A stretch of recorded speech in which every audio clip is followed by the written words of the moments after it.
Hello everyone, welcome to all of you on the YouTube channel of Prince Civil Services. Guys, my name is Anuj Kumar Sharma और आज मैं इस session में आप लोगों को एक बहुत ही इंपॉर्टेंट टॉपिक डिस्कस करने वाला हूं।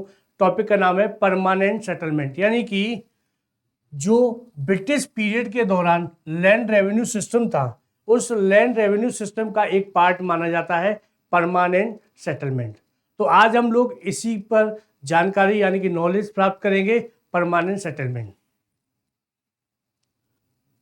इसको स्टार्ट करने से पहले आपको बताना चाहूंगा कि प्रिंस कॉलेज एक ऐसा इकलौता कॉलेज है जहां पर आप कॉलेज के साथ साथ आईएएस एंड आरएएस की तैयारी भी कर सकते हैं। फर्दर जानकारी के लिए आप इस नंबर से कांटेक्ट कर सकते हैं और न्यू अपडेट के लिए आप प्रिंस सिविल सर्विसेज के सोशल मीडिया प्लेटफॉर्म से भी जानकारी प्राप्त कर सकते हैं। तो चलिए बच्चों, स्टार्ट करते हैं आज का सेशन अपना परमानेंट सेटलमेंट। बच्चों, ईस्ट इंडिया कंपनी ने आफ्टर बैटल ऑफ प्लासी और बैटल बक्सर के बाद जो ट्रीटी और इलाहाबाद हुआ था, ट्रीटी ऑफ इलाहाबाद जो हुआ था 1765 में, उसके बाद कंपनी को बंगाल, बिहार, उड़ीसा के सिविल राइट मिल गए थे। इसके बाद उन्होंने लैंड रेवेन्यू सिस्टम इंडिया में इंट्रोड्यूस करना स्टार्ट किया। तो सबसे पहले उन्होंने जिस लैंड रेवेन्यू सिस्टम को स्टार्ट किया वो था परमानेंट सेटलमेंट, और कहां पर किया? बंगाल में। ओके, ये देखिए इस मैप के माध्यम से आप देख सकते हैं, ये टोटल लैंड रेवेन्यू सिस्टम का एक मैप है। पंजाब और यूपी में महालवाड़ी सिस्टम, बंगाल, बिहार, उड़ीसा में परमानेंट सेटलमेंट, एंड बॉम्बे और मद्रास में रैयतवाड़ी सेटलमेंट। तो आज हम लोग जिस टॉपिक की बात करने वाले हैं वो है परमानेंट सेटलमेंट। तो आज हम डिस्कस करेंगे परमानेंट सेटलमेंट क्या है, व्हाट इज परमानेंट सेटलमेंट, और इसको किसके द्वारा इंट्रोड्यूस किया गया, और इसके क्या क्या इंपॉर्टेंट फैक्ट्स हैं। ओके, चलिए आगे बात करते हैं। सबसे पहले बात करेंगे, ये जो परमानेंट सेटलमेंट है ये एक टाइप का लैंड रेवेन्यू सिस्टम था जिसको 1793 में लॉर्ड कॉर्नवालिस के द्वारा इंट्रोड्यूस किया गया था, फर्स्ट टाइम इन बंगाल। लेकिन इसको फर्स्ट टाइम इंट्रोड्यूस किया था लॉर्ड कॉर्नवालिस ने, लेकिन इसका एक अपना बैकग्राउंड है। बैकग्राउंड सेंस कि सबसे पहले इन 1776 अलेक्जेंडर ने सबसे पहले अपनी एक बुक थी हिस्ट्री ऑफ हिंदुस्तान, उसमें उन्होंने सबसे पहले इस परमानेंट सेटलमेंट वर्ड को यूज किया था। हिस्ट्री ऑफ हिंदुस्तान उनकी एक बुक है अलेक्जेंडर की, उन्होंने इस बुक में सबसे पहले परमानेंट सेटलमेंट वर्ड को यूज किया था। आफ्टर दैट इन 1776 ही फिलिप फ्रांसिस एक काउंसिल मेंबर थे कोलकाता के, उन्होंने भी इस बात को स्वीकार किया कि लैंड रेवेन्यू सिस्टम के लिए परमानेंट सेटलमेंट एकमात्र सॉल्यूशन है। किसने? फिलिप फ्रांसिस ने। और फिलिप फ्रांसिस के बाद लॉर्ड कॉर्नवालिस जब गवर्नर जनरल ऑफ बंगाल बन के आए, तब उन्होंने इस लैंड रेवेन्यू सिस्टम के लिए वर्क करना स्टार्ट किया, और उन्हीं के टाइम पे एक दो कॉन्सेप्ट निकल के आते हैं परमानेंट सेटलमेंट के लिए। पहला कॉन्सेप्ट कि लैंड का ओनर किसको बनाया जाए, दूसरा रेवेन्यू कैसे डिसाइड किया जाए। तो लॉर्ड कॉर्नवालिस के काल के दौरान दो टाइप के थे, एक थे जेम्स ग्रांट।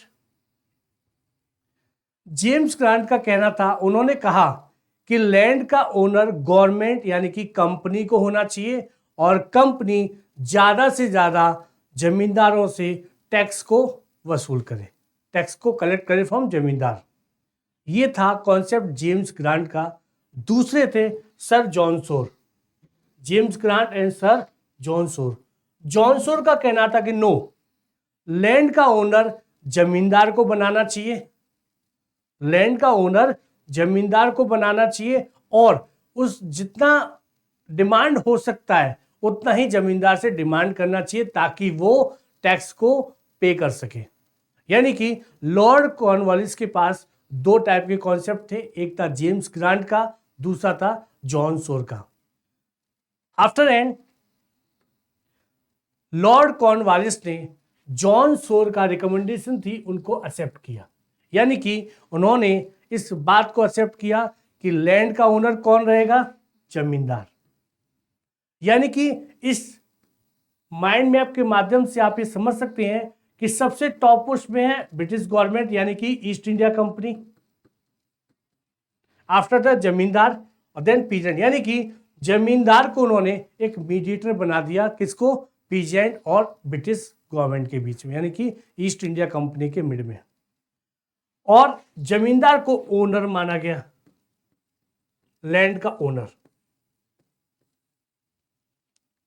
ओके, यानी कि लॉर्ड कॉर्नवालिस ने 1793 में इस परमानेंट सेटलमेंट को इंट्रोड्यूस किया और इसमें उन्होंने जमींदार को लैंड का ओनर माना और उससे एक परमानेंट टैक्स फिक्स कर दिया कि हमें आपसे इतना टैक्स चाहिए। तो समझते हैं इस इंपॉर्टेंट फैक्ट्स, यानी कि परमानेंट सेटलमेंट से रिलेटेड जितने भी इंपॉर्टेंट फैक्ट हैं हम लोग यहाँ देखने का प्रयास करेंगे। सबसे पहले fix rate of land revenue. Permanent settlement की सबसे इंपॉर्टेंट फीचर था fix rate of land revenue, यानी कि जो टैक्स होगा, लैंड रेवेन्यू होगा, वो फिक्स होगा। इसीलिए इसको क्या बोलते हैं, इसीलिए it's known as permanent settlement, यानी कि रेट फिक्स है। जो एक बार डिसाइड हो गया टैक्स का रेट वही फिक्स रहेगा, परमानेंट रहेगा, there is no change. Further future में कंपनी या गवर्नमेंट कोई भी उसमें चेंज नहीं कर सकती, इसका पहला फीचर्स। दूसरा, अब ये जो रेट है,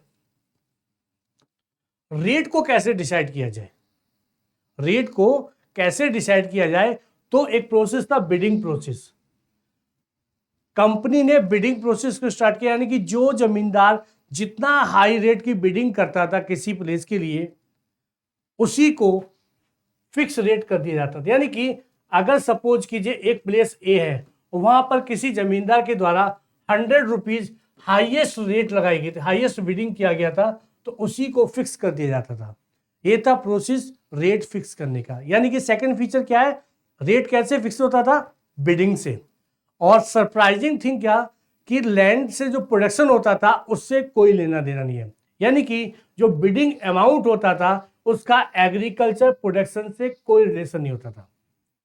यानी कि कंपनी को इस बात से कोई मतलब नहीं था कि उस लैंड से कितना प्रोडक्शन हो रहा है, कितना कम हो रहा है, कितना ज्यादा हो रहा है। उनको मतलब था जो बिडिंग प्रोसेस होता था उसमें जो जमींदार हाईएस्ट रेट लगाता था उसको फिक्स कर देते थे। यानी कि जो बिडिंग अमाउंट होता था और जो प्रोडक्शन है उसका कोई आपस में रिलेशन नहीं है। क्लियर।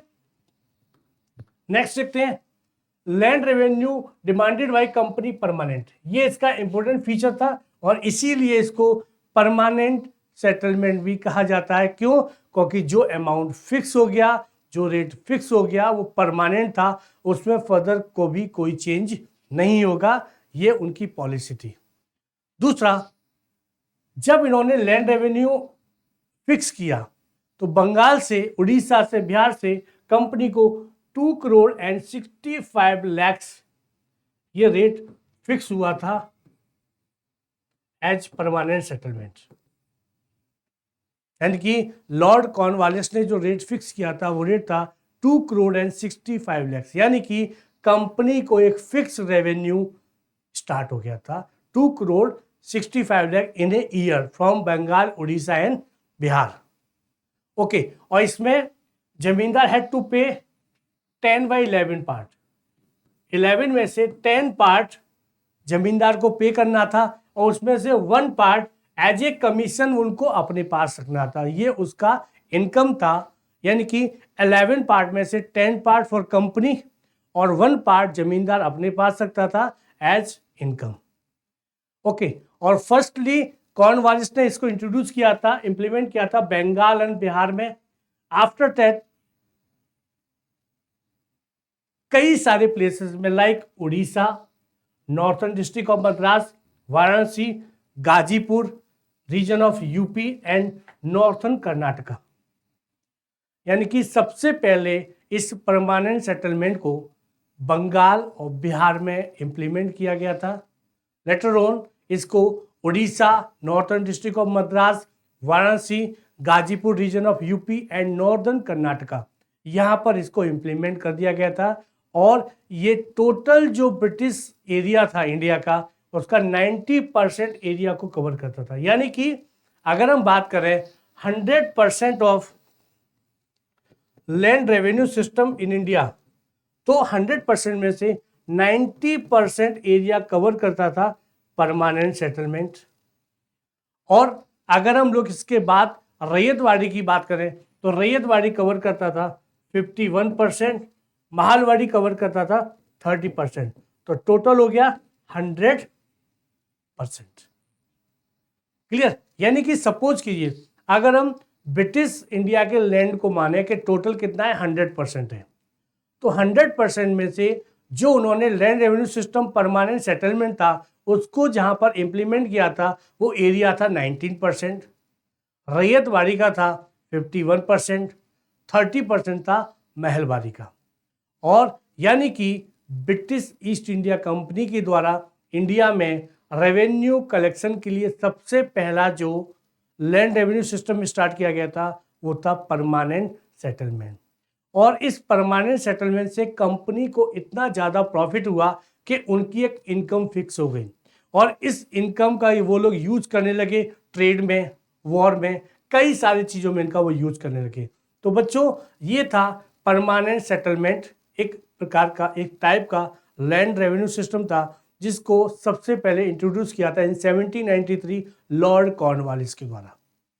ओके, आपको सेशन कैसा लगा बच्चे? प्लीज सजेस्ट कीजिएगा, कमेंट कीजिएगा और ज़्यादा से ज़्यादा इसको शेयर कीजिएगा। अगले सेशन में हम लोग दूसरे टाइप के लैंड रेवेन्यू सिस्टम की बात करेंगे, दैट इज रैयतवाड़ी सिस्टम।